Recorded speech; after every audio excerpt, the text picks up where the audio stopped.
The views and opinions expressed on any program are those of the producers and/or the persons appearing on the program, and do not necessarily reflect the views and opinions of FRC Media, Bristol Community College, or the City of Fall River.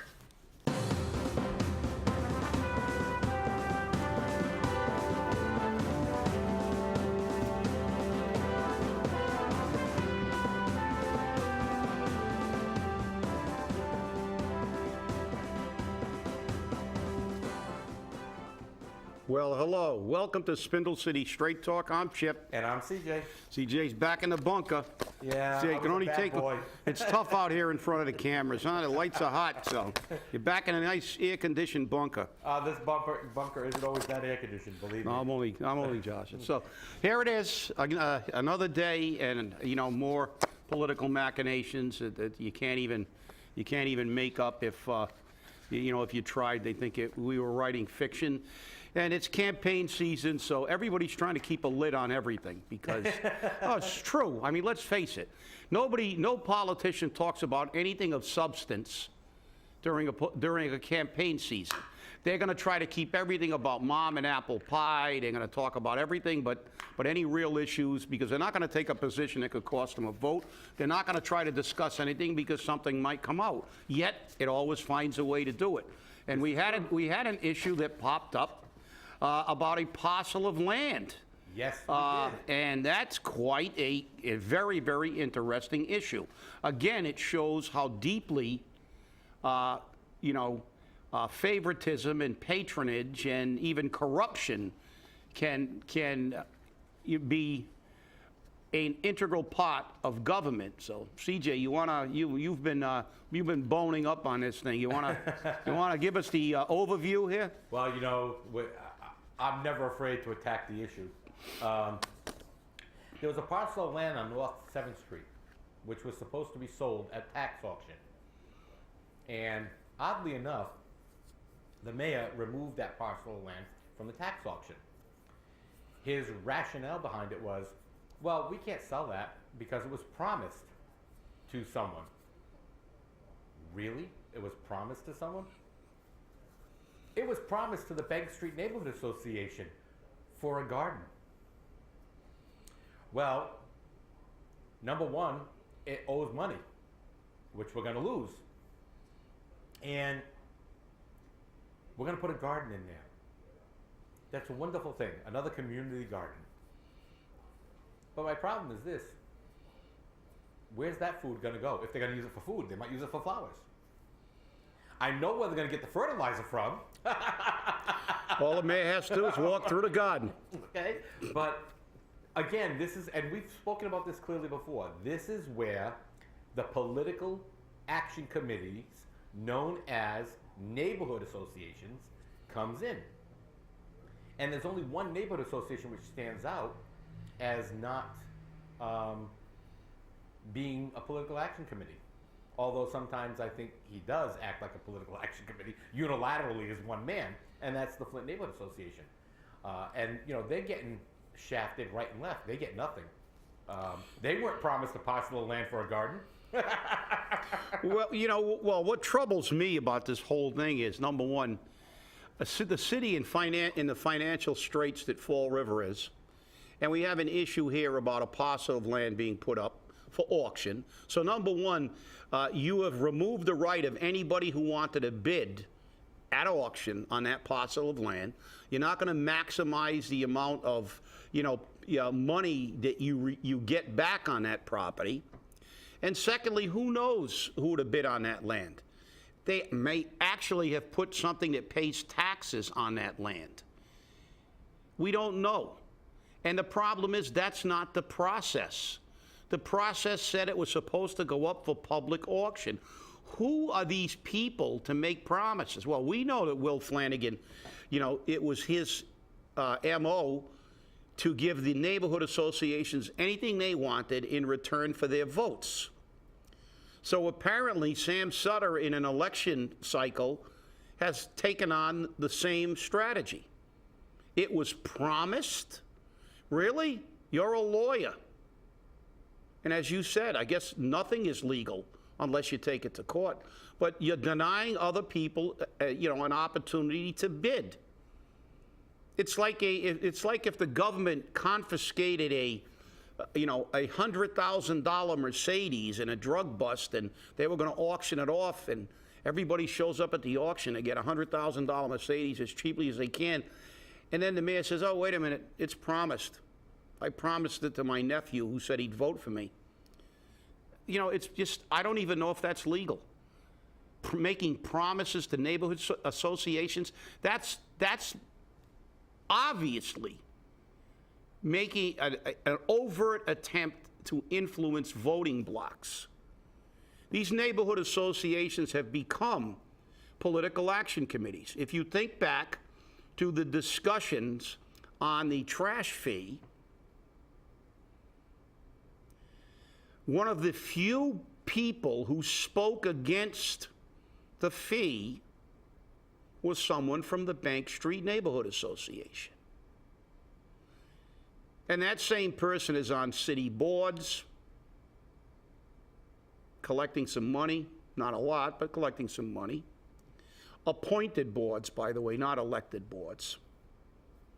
If you get elected to something, well, you've only got the people who elected you to blame, but the fact is when you get appointed, it's obviously the mayor. So, maintained her appointment and also maintained her influence, apparently, because they're going to keep her promise to get a garden. Well, you know the old saying, Mary, Mary, quite contrary. How does your garden grow? Silver bells and cockle shells and one bleep tomato. So the thing is that that's not the way it's supposed to be done. I am very, very troubled by this because it's obvious. Look, we all know about the backroom deals. We all know about the favoritism in awarding contracts, like we see with the fence contracts with Flanagan's old co-pilot. We know about these things, and it's troubling to begin with as taxpayers. But now, when it comes out in the open and they actually say, "Oh, well, I just promised," which it was promised. The question is, who the hell gave you the right to promise that?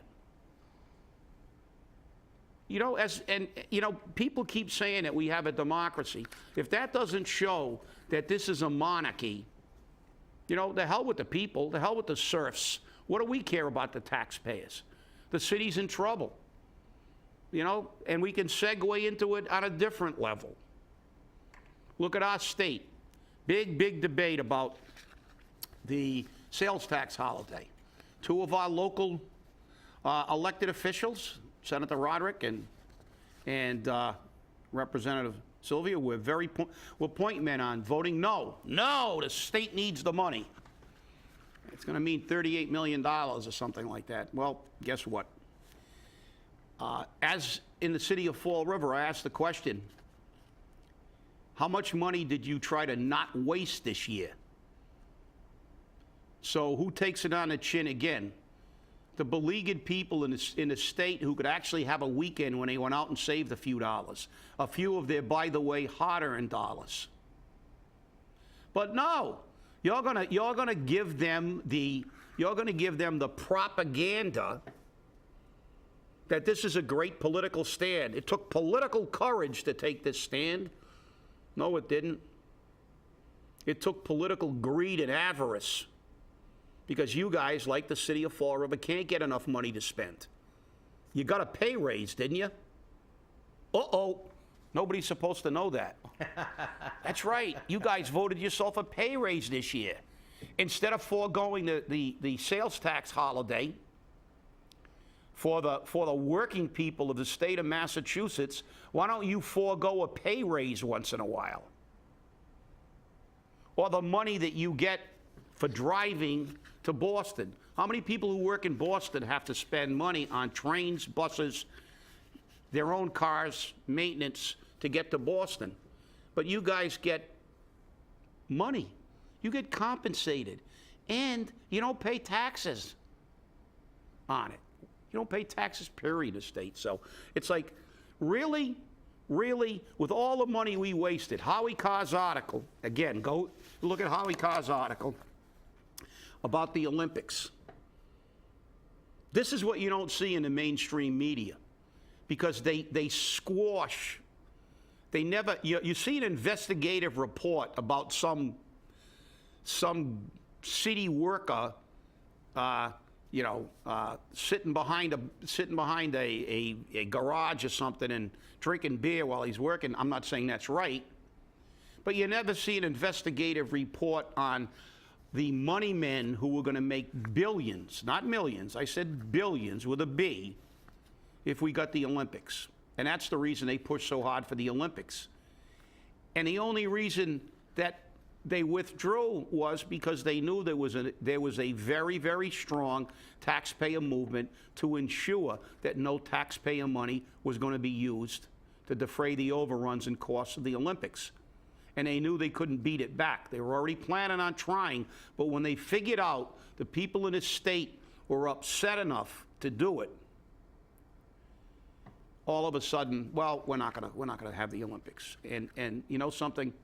This is the problem. You know, I talked about it, I touched on it the last show when I talked about how the media covers sporting events and makes it news. Well, it is news, sports news, but it's not news.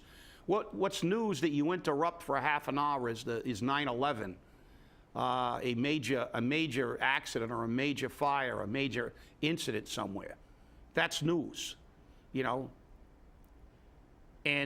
But they've convinced the people. Goebbels was right, CJ. You tell a lie enough, or you don't tell the truth enough, or you fabricate something enough, they're going to believe it. And that's what they've been doing, and for decades. And look at the transition. We began 20 years ago where any taxpayer would vote against any city councilor or any mayor or any state rep that increased their taxes. It was automatic. You were out of office. And they've managed to pollute people's minds so much over the last 20 years that now they're actually telling the lie every time they can. Hey, you want services, you've got to pay taxes. And I don't care how much money I waste. If you want to keep your services, you have to keep paying more for them every year while I steal money from those services and put it in my friend's pocket. And that is just something that hopefully we're turning the corner. We began to turn the corner, and hopefully in this next election we'll turn the corner again. You know, the Kool-Aid isn't getting stronger either. They're weakening it. They're watering it down now because it's so easy to get these voters to believe the line of BS. But, you know, we received a tip, now that we're talking about money and stuff, we received a tip which we know is happening. And I've done some minor investigation into this. There have been complaints that various city employees are using the gas pump located at the city garage. Now, at one time, you used to have a card or an identification that would activate the pump, and the gas would be charged to the appropriate department. But everyone kept losing the cards. So they all use one card now to just, you know, swipe, and the gas gets charged to the same line item, I guess, everywhere across the board, and nobody else is having to pay for it. But interestingly enough, an employee went forward to say something to the supervisors or the powers that be in city government, and was told, if you don't like it, quit. Are you serious? Honestly, is this how we're going to run city government? Okay, it's bad enough our tax dollars are being spent frivolously.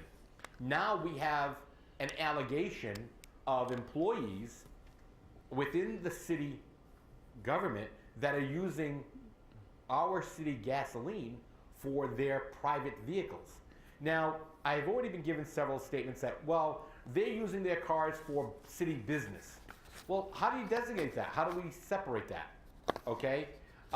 What most businesses do is they submit a mileage report and they get paid 55 cents a mile. Most of those people are getting car allowances, and they're not supposed to be using city gas. That's what their car allowance is for. Exactly. But so that's and just to say, I'm not sure if it's changed though. Just for the sake of clarity, because I I gassed at those pumps for many years with various fire department equipment. They did transition before I left, and it hasn't been that long, but the fact is they used to have a keypad, and everybody had their own code, and you'd punch in your identification code, and that would monitor who was taking the gas out. Each fire apparatus, the fire department and each vehicle, they had their own keypad, and they punched the pad, and that would monitor who was using the gas. Obviously there should be some monitoring because, gas isn't 25 cents a gallon. And, the fact is that, there have also been allegations of people using city equipment to do personal jobs and city equipment to do things without charging. And there have been a lot of allegations, and it's troubling because, the Fall River is moving forward, is their mantra, and you've got to pay more taxes. But the problem is, the first thing we have to do is ensure that we clean up our own city.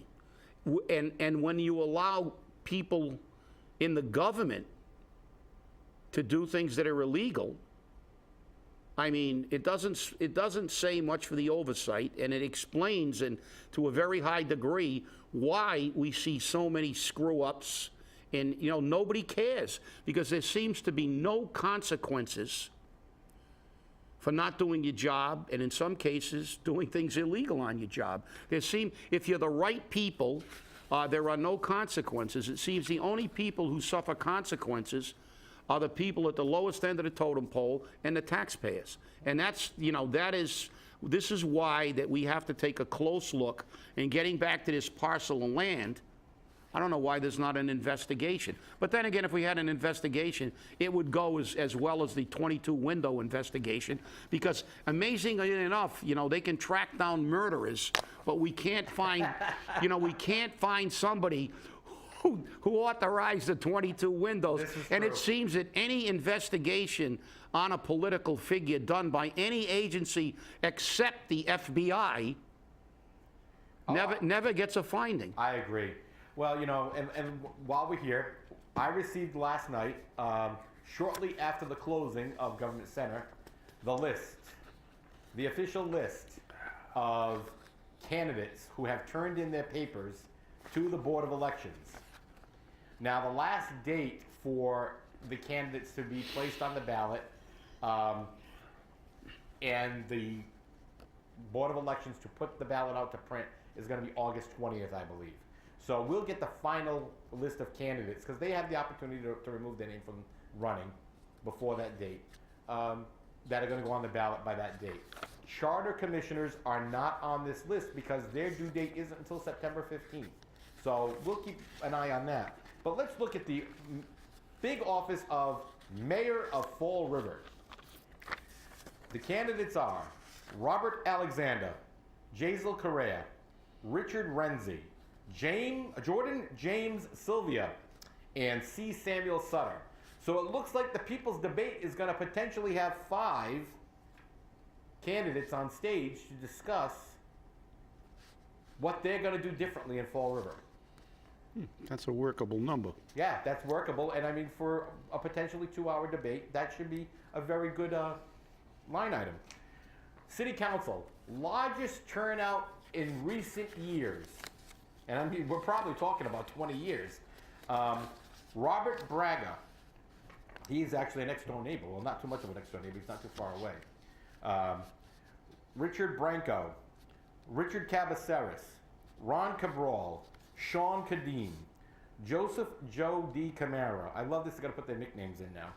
Stephen Camara, Jason Caminiti, Patricia Pat A. Casey, your favorite person, Chip, your pet rock, Russell J. Despines, Scott Donnelly, Mario Duarte, Joshua Font, M. Earl Gaudet, Pam S. La Liberté LeBeau, Trot Joseph Lee, Stephen Long, David P. Meade Jr., David P. Meade Sr., I guess because the son ran a couple of times, Daddy's got to join the boat. Louis Alves Mellon, Raymond A. Mitchell. Oh, there's a Sutter sellout. Leo Pelletier. Linda Pereira. Bing, bing, bing, bing, bing. Another Sutter sellout. Cliff Pont. Joachim Jack Raposo. Dan Rigo. Joshua E. Silva. Jeffrey Sylvia. Jordan James Sylvia. Hey, that's two items on the line. And Ricky Teeth. He's a member of the Cambodian community. And then finally, for school committee, we have Gabe Andrade, Sean P. Connell, Paul Coogan, Mark Costa, Edward Kostar, Paul B. Hart, Joseph Martins, Robert Maynard, and Melissa Karam Panchley. I thought she got rid of the Karam name. It's only used during elections. It's only used during elections, of course. So there are your people. There are your candidates. It's going to make for an interesting year, Chip, and I'm already seeing some of the rumors, the dirt slinging, the mud slinging, the lies, picking on people's backgrounds, and you know this is Fall River. This is a Fall River sport. I mean, this should be an Olympic sport. Yeah, welcome to Fall River politics, right? And, you know, it's funny because I'm looking at the list and it's like you see some of these perennial names, but we see a lot of new, you know, a lot of new faces, and we see a lot of new names, and you know that's good because you know if we. You know, we should give everybody a listen, even if these candidates, you don't consider them really, really viable, you don't think that they have enough name recognition, or you don't think they're going to get in. It doesn't mean that they don't have some good ideas. And you should really, really research. I mean, you know, knowledge is always power. The more you know, the better off you are. And some of these people who are running, I mean, if you look at their platforms, you may see something, and we all may see something that's a very good idea. And, you know, obviously there may be some whose campaign is just elect me, I can do a better job. Well, that's not really a campaign platform, but I mean, if, you know, you can just kind of cross them off the list. But I mean, some people may have some ideas, and the ideas may be the beginning of something that's really, you know, a viable option for the city of Fall River, because we definitely need it. And I see Samuel Sutter. I really didn't know where he lived. He lived on Dexter Street. I think it's appropriate. It's one of my favorite series on Showtime, Dexter. It was about a serial killer. You know, I think he's doing a pretty good job of killing Fall River. So maybe that's kind of an omen. I don't know, but well, and you know, Chip, the thing is that over the weekend, you know, I reviewed a lot of the policies of our local media outlets here in the Greater Fall River, Boston, and Providence area. And those media outlets have some interesting restrictions, like 400 words for your candidacy announcement. And some of these candidates announcements are, you know, as long as 800 words. Oh my God, that's a lot of space in the paper or somewhere else. But I put out to the community, and I will say it again here on Spindle City Straight Talk, South Coast Media has allowed and will allow every political candidate for office, every single person on this list, the opportunity to post to our South Coast Media Facebook page, and very shortly our South Coast Media website, which is southcoastmedia.org and southcoastmedia.tv, their political candidacy announcements, unedited, unabridged, whatever format you want. We will make sure it gets posted to you. An email address will be set up shortly, which will be political announcements or something along that line. I will say it on the show, and I will post it to the South Coast Media Facebook page. But it will get out there, and I will, you know, we will also allow political statements on issues as they come up to be posted on both the website and the South Coast Media Facebook page. That's how you're going to get your message out there. That way, if the local media won't do it for you, South Coast Media will. We are not going to edit it. The only thing we will extract from your statements is extreme vulgarity or personal attacks on any individual. You want to call them out on their votes, their personal plans, anything like that's fine. Their plans for their campaign is okay, but personal attacks will not be allowed. And I would suggest that when obviously we may even have a series of questions that we ask to allow them to respond to, which would educate the public better. But also, when they make these candidate statements, that are not going to be restricted to 400 words, they should, if you have a website, you should mention that in that so people can go, because you can't put it all in one. And Exactly. Some of these people have some very, very well done websites, and they there's a lot of information about their positions on numerous things that they're not going to have time to put on in any type of short statement. So it would be a good idea for all of you who really want to get your message out to put it on, because I think this may be the only place that you can go that you will get an unadulterated version of what is going on here, because we're not going to.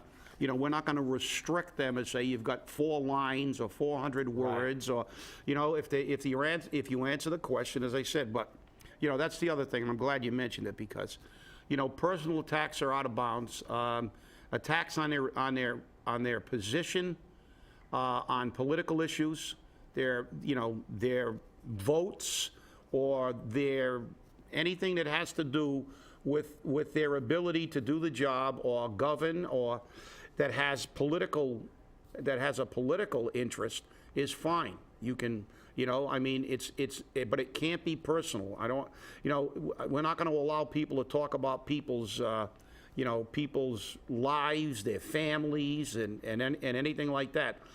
It's not germane to the subject. Some people may think that, but as I said, the fact is that this is about bringing political information to the people of Fall River. So we're going to keep it so it's informative, not about any kind of personal matters. And we have one of the neighborhood association people that just walked into our control room, the infamous, one of the few. And have you been promised a rose garden, Caesar? I just thought I'd ask that, But, it's the best way to learn it, and knowledge is power. And we're trying to encourage people to vote on issues, to vote on substance. Don't vote on, they make a good chow mein sandwich or a ham and bean supper. Don't vote on the fact that, she was, she groomed my dog really nicely and stuff. Vote on the fact that there he is. Look, hey, Carlos. Hey, what's up, man? You're not getting a rose garden. You're not getting any plot of land. If it's a plot, it might be in Notre Dame if they got anything to do with it. I'm a tourist in Fall River today. Oh, you're a tourist. You're the first So one. you don't complain about Newport to have all the tourists. I came down to see you. Okay, great. Now make sure you tour you tour some of our wonderful parks that we spent so much taxpayer money on. But realistically, to get back, it's let's vote on. Let's put people in the seats who will work in our interest. We always talk about a government of the people, but the second part's more important. By the people, for the people. It's got to be by the people in order to be for the people.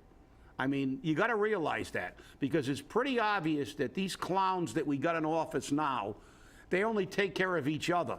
And the last people they take care of is the taxpayer. And, and they do it without even giving you a jar of Vaseline. So that's the thing.